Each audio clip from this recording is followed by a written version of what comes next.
notre chaîne télévision Christ vous appelle. Christ vous appelle. Vraiment dans ces pays nango. Namona na ba chaîne ya kawa, eza ba chaîne ba kombo, onani oyo, omukini ngonga, onani. Mais chaîne na bino eza kombo ya bomo.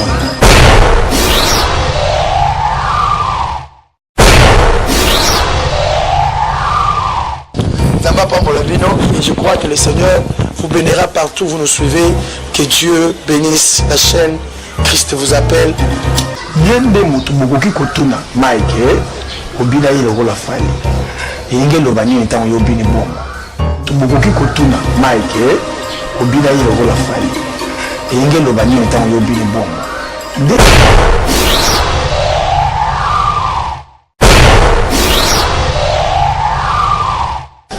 Bonjour et bonsoir. Nabino Baïbouzi Bakou Yakota et Venu de partout ailleurs dans le monde. Bino Baïbouzi Bakou Yakota la chaîne Nabino, Christ nous appelle. Bon, continuez toujours pour s'abonner massivement, vous s'abonner, et que ça va bien. Avant la côte à Mozindo, il y a une émission à Yelo. La piste d'abord un grand bonjour à notre pasteur Milton Vossi, la famille de Plaslaza, Bambou Tenor et Béré.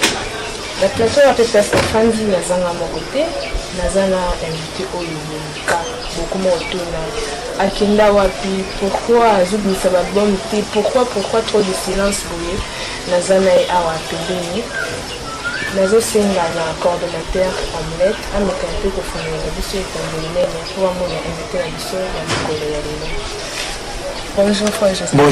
Bonjour ma soeur. Nelsia. Nelsia comme de française. Italien. Nelsia. Italiano. Bonne santé. Bon, santé ndenge omona. Nous avons au rythme ya Yesu parce que le rythme mboka te mais rythme ya Yesu. Au rythme ya ciel. Est-ce que tu vivras te lokola bato et tu vivras lokola ndenge nzamba. Merci beaucoup ndenge na monio pe ndenge o yotalangai. Et n'a pas mboli nzambe pour la internet ou même au bali na ko tala internet ta nous na chaîne na binope ça me pas mbola bino merci pour nous. En tout cas vraiment kala moi le par rapport à kala au bala nzambe au bazotala na notre chaîne Christ vous appelle moi le par rapport à mon kala les gens ne comprennent pas ils allaient la kala pelate mais allaient attendre. Parce que bon sango izara kalate. Ça veut dire quoi? Biso tous allons kola ba flèche. Nous allons na karwa nzambe. Nzambe atalaka utilité ya moko na moko na ba capacité ya moko na moko. Nous allons kola chasseur azana zamba. Soit kutani na lion, ayimninga kotsa loboko na karwa na ye. Aponi flèche oyo ebomi ku boma lion. Abimisi yango. Attaquer lion. Lion akufi.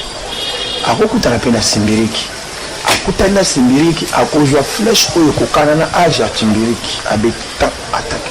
Donc nous sommes dirigés par le chasseur et le chasseur c'est Jésus Yemoko metteur en scène Yemoko amemaka jena ye sikoyo na kosala kala par rapport à nini non biso lobaka topemaka pour tous se ressourcer pourtant toya tomemelo kwa sika. On n'est pas là comme une compétition. Nous ne sommes pas dans une compétition. Mais nous travaillons dans la complémentarité. Ça veut dire si quelqu'un a sorti son album, moi je suis là en tant que son frère, en train de l'acclamer, l'encourager, prier pour lui. Et ça, quand il y a Nzambe na biso nyos tous en équipe moko, tobitaka na Jésus-Christ le vainqueur. Ça veut dire son numéro 9, mon numéro 7, mon numéro 6. Et ça veut dire son numéro 9 a na balle. Non. Et ça, le numéro 9. Na ozela so ba boaki na sima ngala na détenteur na oyamba ponga na défenseur ekota na potote chacun a son rôle ma sœur ezate ki kala omona na te nani batika langage wana biso mona na rafete nous sommes là dans l'église nous sommes toujours là nous sommes en train de nous exercer tozo teya tozo loba toza na kati église nous continuons à prêcher dans l'église et tant ba mona biso te tokanga maboko te nous sommes en train de travailler. Présentement, je te dirais que j'ai fini mon album, j'étais en train de travailler et l'album déjà est fini. Kalamingite, bon, on a ce qu'on zamba sous karwa, flèche. à la bing fresh en roman nzita allez tant attirer ceux qui mboloko et ceux qui n'ont bon mon sur ma scène c'est comme ça maman donc je crois vous avez raison bien la kala pour y baki ba définition était embalasima ko le bango sous karaté le bandé on se retira qui au sur jubiloko tout n'a pas. Merci Fajinzita. Balanzi ya Chris vous appelle moi qui Fajinzita Robi. To mi ça un peu que le bakina ba karaté, to mi ça que le bakina ba pemaka. Ba pemaka. Ba pemaka oui. Retirer qu'il est pour bien sauter. To retirer donc photo mi ça que le ba karaté donc ba pemaka ezali comme compétition qui ezali comme battant. Fajinzita. Nazana sœur moko Jolie Mbagira, je salue déjà. Bonjour Marie, à la France. À partir ya nzimbo na yo nde esalaki abongwana nzimbo pamba bateya ete eloko te à partir ya nzimbo na yo wana avant tokota na mwa baquestion na biso ya mokolo ya lelo osala mwa séquence ya nzimbo no ya Abba Père esala balanzi na biso ya Christ vous appelle bien ya pasteur na biso Mestongo aussi esala bien na bana nzambe nyonso esala bien avant na biyemba ndenge na loba mambolobi nazalaki on anda kwa un jour série combat qui m'a cassé na ndenge makasi na poto il y a une sœur qui m'a appelé une combattante abi azali moko ba cofondateur ya combattant ya Paris abi frère nazo biso na kombo nzambe manda lelo na ite so busela ngwa kotala ngai nazo ka numéro na OTC abi ndezo mona ngai awa na bongoli motema na nzembo na yo oyo ya Abba Père frère etango nazoka nzembo oyo nazoka pasi mpona bima libanda nazoka kasuko sa mobulu te na tiki na bongoli motema sila mapesaki nga kombo na Yesu Anne-Marie soki nani azali moko ya bacombattante ya Paris sila soki ozolanda ngai luka moko obenga ngai obengi ata na Christ appelle obi okoti na chaîne na nga mpe ya YouTube José Nzita TV officiel José Nzita officiel TV lukanga ata na YouTube salanga texto obi ekoti ta na Facebook na nga José Nzita otindela nga ta numéro na yo très important c'est wana benganga tango zoloba que la sœur s'est convertie na kati na nzembo na nga bateya yete ma sœur qu'est-ce que tu veux dire par là nous sommes serviteurs de Dieu et là de balongolaka biso na liste ya serviteurs de Dieu nous sommes serviteurs nous ne faisons pas le ministère local don pour ils ont un ministère don il y a un de Yesu appelle dans l'église ma pasteur ma prophète ma nani mais ils ont un ministère service babiso to zo abiso to ça la ministère service c'est-à-dire nous avons les dons nous servons le Seigneur dans le don que nous avons les dons nous servons le Seigneur dans les dons donc nous sommes dans le ministère il y a chant il y a nzembo c'est tout un ministère on a ça ministère il y a koyemba d'ailleurs ça se comprend oui, je comprends. Donc je crois et tant que nous avons bimisa banzembo na monoko na la zoyemba na lokotaka yango te sœur donc tout ça va reculer pour mieux sauter quand on recule qu'est-ce que je vais dire à ces peuples au bazoka posa maïbamela comme le pasteur de bazonga kana retraite mais ce peut te compter kana retraite kotuna nzambe qu'est-ce que je vais dire dans autant tout misaka banzembo et utake pai na bisote il y a un pasteur c'est qui pasteur moka na kini a sengai wala nzembo na ote ezaka nzembo nzambe nate soso comprendre toguma mbeli nzembo na ote ezaka nzembo nzambe sikona tuni banzembo so yeba te ezaka na oya nzambe mais oyo penza eza nzembo nzambe apesa yo tu vois donc ça y est eza loko oyo et ceux qui montent pour monter eloko andengo wana pour monter témoigner yango la Bible dit le monde aujourd'hui attend de nous fils de Dieu la révélation de fils de l'homme ça dit quand nous chantons et là mutu moko fo vanda loba ça ce n'est pas l'homme qui a parlé c'est Dieu qui a dit donc ce témoignage wana ezate donc c'est l'homme qui parle alors ceux qui montent comme ko na nzela ba nzembo ya yo zo yemba sans toi bien aimé que ce n'est pas nous mais c'est Dieu lui-même qui parle au travers de nous. Il y a un moment où il s'abat dans l'ensemble de nous sommes serviteurs de Dieu. Quel que soit un dégât beaucoup traité de ce poteau yembaka, mais tous les serviteurs de Nzambe. Donc Nzambe va prendre la sœur Rwanda et continue pour demeurer quand Jésus Christ. Nzambe va prendre le toguna meli kombo nayo uzali Nzambe kolo Yesu bolamu na yo kati na biso etindi biso toyemba yo bosantu na yo otalisi okiti na se koluka ngai oye kozwa esika na ngai opesi ngai bo nzambe na yo togumameli komoma yo yo nde mokonzi ya milimo toye liboso na ekusu kosopa mite bana biso. En tout cas, merci. Moi, je suis là, c'est pas une heure. Je suis la TV, mais Jolie Mbagira n'a accompli une mission une fois José Nzita Yango. À Yembilo, moi, c'est consigné à Bapère Oyoki. N'a vu que pas Suzanne de Paris au sentir moi quelque chose. Une fois sentir quelque chose. Parce qu'à travers Nzembono, on est natika nyos. Une fois sentir. Jolie Mbagira. Jolie Mbagira, merci beaucoup. Nzamba papa. Frère José Nzita. Oui. Frère José Nzita. Qui est José Nzita? José Nzita, papa, maman, la colonie, la commune, et tout comme ça. Merci beaucoup. José Nzita, c'est un fils de son père. 6e de la famille, né d'une famille de 9 enfants. Papa Bango Akoufa, maman Bango Akoufa, paix à l'era. Et José Nzita, responsable, père de 3 enfants. José Nzita,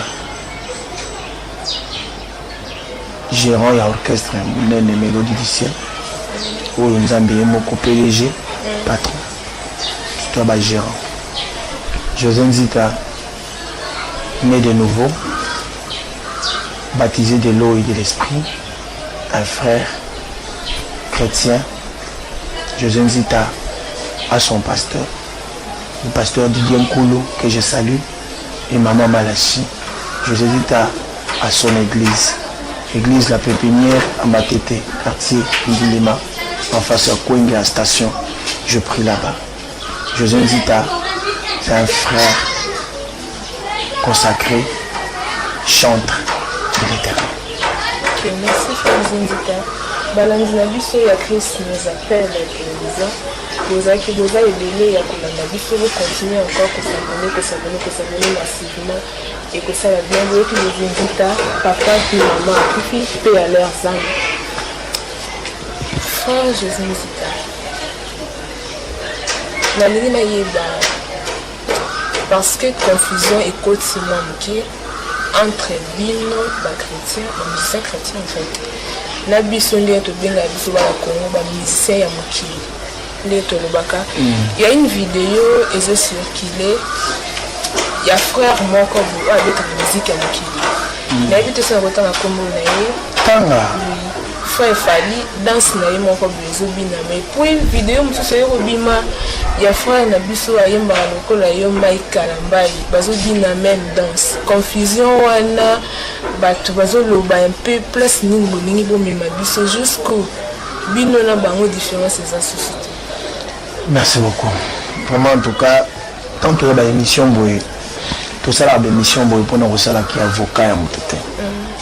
Ngai nangaka plus mingi soki question moko eza sur mon confrère na pia ota numéro na ye obengi ye okutani bosali na émission mpona nini parce que baraison oyo tindi ya bina est-ce que eza vraiment yango oui eza même dans soki eza yango dans yango oui c'est lui il a sa bouche parce que il a sa bouche il est assez grand c'est un homme de Dieu c'est un serviteur de Dieu yende mutu bokoki kotuna Mike obina ile rola fali inge lo bani ntango yo bini bomba nde sikoyo Mike lokola aza mokolo nde ye Mike mutako kiko expliquer bino ngana yebi na ngama kambona te nakoki pe komona ngo oui bien sûr mais les quintessences les soubassements je n'en ai pas na répondre yo nini pour ngaite mon abinaki soki nana ke musika otuni mangote ninga na obaksa parce que soki ye batma otuni fallait otoye manzembo moko yakanganga photo abwaki nga na kati na bande na anticiper pour ye muso ya koya pour na yebisa bakokamba moko abwaki nga na kati lokola frère José Nzita ayemba kanganga photo frère sœur nanga bautala ngai nous sommes pas exemplaires tozali mwinda likolo ya ngomba on ne peut que copier quelque chose de bon on ne peut que interpréter quelque chose qui donne la vie na otoyebisa yo ke banzembo toyembaka eza banzembo ya bomoi epesaka na bapayen na bachrétien bomoi biso tozali église au milieu du village toponaka mutu te fali ozomona wana c'est mon frère je l'aime beaucoup nalinga ye mingi nasololaka na ye il n'est pas un démon c'est un frère tala oyebi moto na motu kondima yesu eza na temps ngai nazalaka kobeta miziki ya mokili mais tu ne sais pas lelo nakoma musicien Carlito kaka lasa frère Carlito bamaya boyoki yango ayemba yemba mais lelo aza pasteur Carlito non bandeko na ngai tokendaka te lokola batogere mokili lokola nzambe master na biso te. Dieu n'est pas notre ami, Dieu c'est un papa. Dieu sait faire son programme selon lui, il a son calendrier. Nzamba yebi ndenge ya memaka bato lelo nalinaka te bato bafinga bato yango kaka kanganga photo na fale ayembi aza na raison kandoba kanganga photo monanga bien pour lobi okamwanga ça dit quoi okokanga fali photo denga za na lelo pakano mais lobi tango mona na bible et ça la même photo te nayi to sobozo comprendre kango donc biso te ya makambo yo eza l'impact na avenir ya ba nzemba fukanga photo wana esila kate ata lelo na beti yango zaka na auto yemba neti na auto yemba ngolobi donc eza ba message oyo il faut etikala epa ya bato kosekaka mutu te lelo tu es devant moi comme ça journaliste ya na yebite demain ta vie je ne sais pas tant sur le bika na TV boye ba ministre moko alulu yo boye je l'aime nzola ikunzolanga ngaye bino mbali bolingani ba okomi maman ministre et si je n'ai pas bien soigné des relations avec toi que oyaki pa na nga na bengani yo na ngambaka yo te yo ko yambanga lobi na moi sa ministre lobi mais demain je serai bien accueilli chez toi autant que vient na José Nzita oko yambanga avec beaucoup d'empressement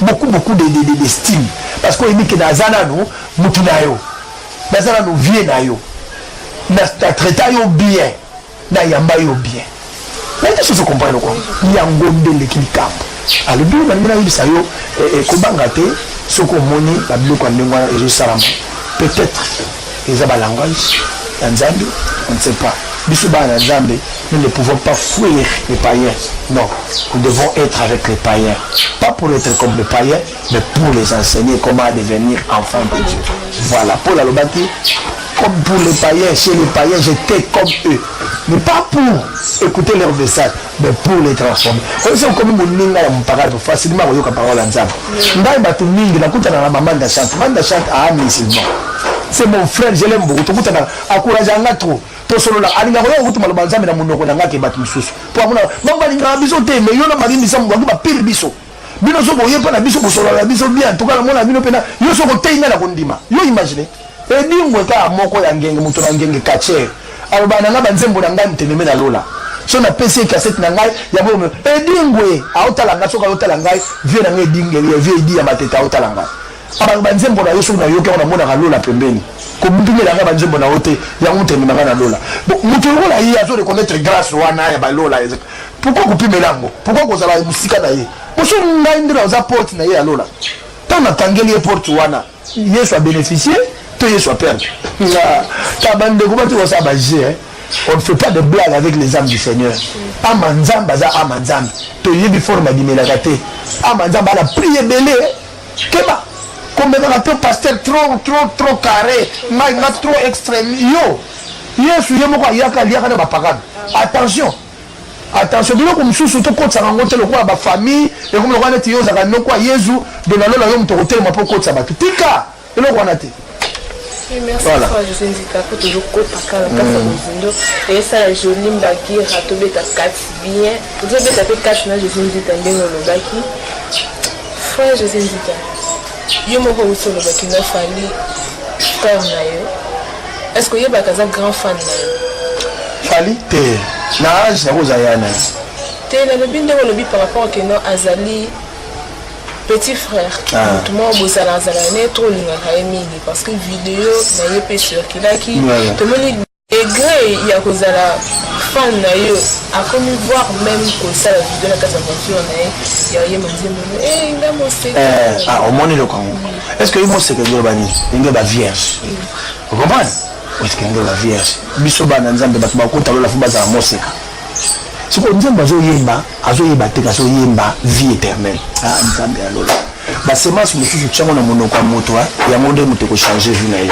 bambo azodeklare wana c'est sa vie aoprophétise sur sa vie nde nayebaki abengangaka motu na nzambe respect ya yana yemi nzembo na yo respect na nzambe tala na bokelo natali mpe boabokelo nabani na oseka nasani na osani ntango déjà bango bakomi kobimisa biloko ya bongo na monongo na bango mpo na ngai nono Christ a gagné. Christ a olonga. Kasi ni. Yesu nda ojabu. Kwa sito Yesu otala zo mabongo Yesu asiliki. Owe manzimba mwa na ngati tapwa nini. Yesu kutazoka bieo. Okas bona sani. Moto Yesu yemu kola na moyo kibie. Bongo bino. Bongo bino moto mosiliki na bino isabi isakani. Moto Yesu asiliki la sepeli na ye. Bongo bino mosiliki nga etalinga. Esan. Esakani. Le roi du très haut moutouo a salé qui a la auto zana pe ma sepe na vidéo et bon siko oui monsieur Zami Kousse me pose que non quand même la tout ça là tout ça pour les invités aujourd'hui tout le monde a musique chrétienne comme yo après ma carrière na bango ya musique va comme un pasteur un producteur frère José Nzita azo visé nini après carrière na non mais la question est il y a trop mikolo ba to nio sur la salle bango mission bazo poser la question oh bozo comme un pasteur yo pose visé de comme pour l'information na yo ba comme un pasteur te bazala un pasteur ou talibuma mama comprendre bato bazo comme un pasteur ya pasi pour être baza lokwa bato bazo battre escalier hein tala ngayo ba battre escalier mais aza na bande na misu tango a raté pédale moko aïe résultat ezamabe a bamba na makasi na sepo na ibité pour côté pas ko ya royeba te pour ya za na bande na misu. Deuxième hypothèse. Ils ont quoi moto yo ba engagé na musala à côté na musala yiko ça na société mais ba engagé été. Des gravités na jobandi na bango ngona parce qu'ils ne seront pas payés. Quelqu'un qui est entré dans un travail, dans un service qui n'est pas engagé. Chef du personnel à Yébioté. Eh papa, maman, chef du personnel à Yébioté. Où s'attendre à souka sanza au jambongo, ndengini. Bible jour banasuka Bible je ne vous ai jamais connu. Eh bien, j'étais connu mais j'étais oublié et le qui moi bien que je n'étais jamais connu. Donc ça veut dire bah manigage nous sommes la wana Christ ne connaît même ne te connaît pas. Oui c'est grave. Et moi moni na zone lo bango na kubanga mingi na motema lo bango te pone sengo. Je parle ça na kubanga na motema. Ce n'est pas bon. N'allez pas aider Nzambe au sunga Nzambe neti on sunga Nzambe pour faire ça les Nzambe ngala comme pasteur banda roteya. Dieu s'il ne t'a pas choisi kokota biloko wana te tika biloko wana ezala ya Nzambe ye moko yo sala bakamususu soko bengama te soko bengama luanga te soki te ba mission bazoteya na ochiche bango te ba yibi makamba yo ke pa Nzambe ngala zala nga juste mais elo na zolo ba awa ezali kambo ya uza soko yebite ba bazo ba yebi ezali kambo ya uza keba na kosimba biloko ya Nzambe epesa meliote eza destiné pour ba sacrificateur okukufa pamba na sukwa c'est pour les invités le but keba la biloko ya Nzambe keba na uza oya voilà pamba donc ce que pesa meliote ko sala te pasteur ba bota mala so bota ni na mote ko forcer te kufa Nzambe benga ruta libomba mama yo kufa amen frère Jésus oui comme déjà moi que j'étais dans le salon monsieur Lelo frère Zinzita to lingi to yeba na yo na balandi ya chaîne ya Afrique les Christ vous appelle vous avez une chaîne ya biso ba chrétien lokola biso na yo mingi to na mama to Azalpalo. Tolingi Toyeba, fois José Nzita est-il marié? Fois José Nzita a combien d'enfants? Quand on a eu le bango, on a eu la présentation. Tenadinaki nde ezala vraiment comme question. Ok. Frère José Nzita, c'est un responsable, a 3 enfants. C'est un papa. Frère José Nzita, je dirais, à la processus de mariage. Donc, bientôt, Kalamine te beaucoup d'invitation. Kalamine te beaucoup d'invitation. Et donc, on aurait une zambe de bala bien et une zambe en mais il y a un parent responsable, il y a 3 enfants. Ok, merci pour le José, mais c'est pas ses amis, voilà, on met tout ça, mais tout. Frère, non, il y a une OP en plus. Donc, on a la balité, mais quand la mine peut toujours avoir une invitation, il y a mariage et ça, la vie dans un milieu. Frère, je sais que tu as préparé quelque chose par rapport à l'album. Bien sûr. J'ai un album là sur le marché. Dans le studio, album Merci déjà. Titre album A changé à Kanaye. A changé à Kanaye. Et Zoya, au fond de la monde, mais je veux que Bananzamba découvrir qu'est-ce que je dis à l'intérieur. Vraiment, et vous parlez là-bas dans un mine. A changé à Kanaye, Zali. Album où je m'appelle on peut pas bien pour nous reprendre là-bas dans Zambie. Donc, basé là en gros, et là il y a Kalaming était dans YouTube, pour se là, bah on va là-bas plateforme, pour se en gros, et je crois que le monde entier m'a rejoint en gros. Il va-t-il des featuring la carte? Non, ça le featuring. Mais autant ça le featuring avant l'album Nangayo, ça le featuring de David Bikoro, le pasteur. Tu y a mis un moment que Bolingo Noni. Tout le monde joue le capitaine de la TV, 6 appels à YouTube, donc je crois que c'est bon. Pourquoi José Nzita à ça la featuring, thème featuring, quand il y a déjà, à ça le featuring, Fred David. Donc je crois que nous ce qu'on y a, nous avons fait ça ordre, ce qui featuring, ce qu'il y a dans l'avenir, tout ça, pourquoi pas. Donc, José Nzita déjà a fait piano.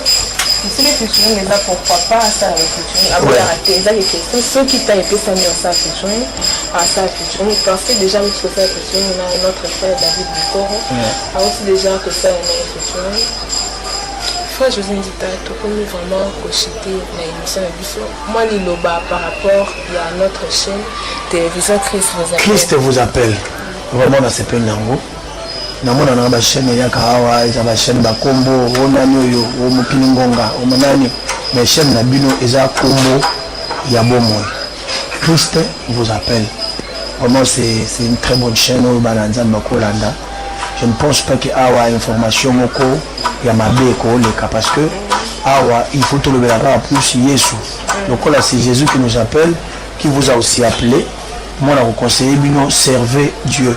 Tout ça il a Nzambe, tout est en Nzambe, la chaîne na biso. Plus tout ça il a Nzambe, tout est en Nzambe, Nzambe au boss na biso te ma sœur. Na oye biso solo, on sala auto sala, tout le monde mboma la ngota on so mukie. Na oye bisayo ke o Nzamba zo bombe la biso, eza ba surprise. Biloko to loba awa e fungoli mayele ya mutu moko. Mutu moko alinga ko kufa na lisumu ta muso abongoli motema. Moko paza ko ta muso za na incomprendre. Ayebagi te makambo ya Nzambe, mais akoyoka ngo partant ya masolo to solo Nzambe apambola yo apambola cameraman na yo apambola équipe na bino mobimba et apambola mokolo chaîne pasteur Miton Vossi Miton Vossi merci mon pasteur Miton Christ vous appelle vraiment et bonga les pasteur merci beaucoup pasteur Miton et je suis là nayebi ke na okangela bango siko porte pour nayebi la chaîne na biso à chaque fois information kozala bakoya to solo là pasteur Miton au tchal lo balangai pour la chaîne na biso ils a suivi batala yango biso de tokotombola de chaîne merci beaucoup na bakino sur la biso balanzi na biso ya chaîne na biso télévision Christ vous appelle fois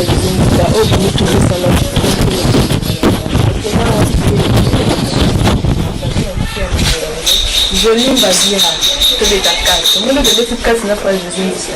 Tu vais te dire que tu n'as pas mon collègue. Tu peux me dire la posture, l'émission de Bissot. Il y a des symboles qui sont notre maman oyo abotela bino merci na frère José Makisi ozalaki na besoin ya mandoli na oyeyo frère José nani José Makisi José Makisi merci beaucoup José Makisi ngani ngaba José trop ba Gigi on a Jésus pe na kati merci José Makisi OK José omoni yo moko lobi sans que na loba on a plateau yeyo a lobi merci mingi na balanzi donc bo continuer ko s'abonner massivement vraiment et aux arabes et la chaîne ya ba chrétien lokola ngana yo mutu zotala biso parce que soki toza awa na pema ya bomo yo toza na yoza toujours nzambe mutobo yango azali te bo s'abonner massivement dans notre chaîne Christ vous appelle de notre pasteur Metongo aussi et que ça la vie se bien bon frère je s'invite quand on est au bandaki na adoration to suki ça na adoration pe biso mingi aiza bana nzambe na moi louange na adoration ça la kae bien yawe na bomo mama yo tonda nguya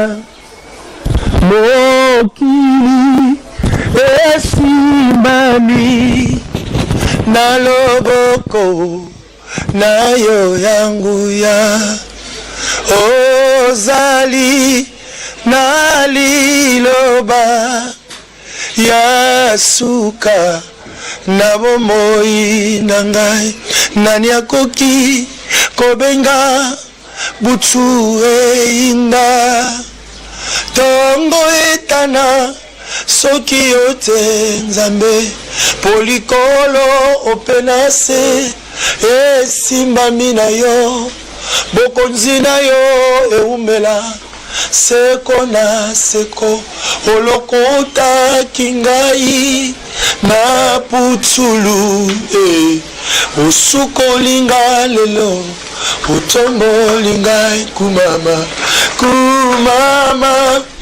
yawe na bomoi kumama yotonda kuya mokili esimbami na loboko na yo ya kuya.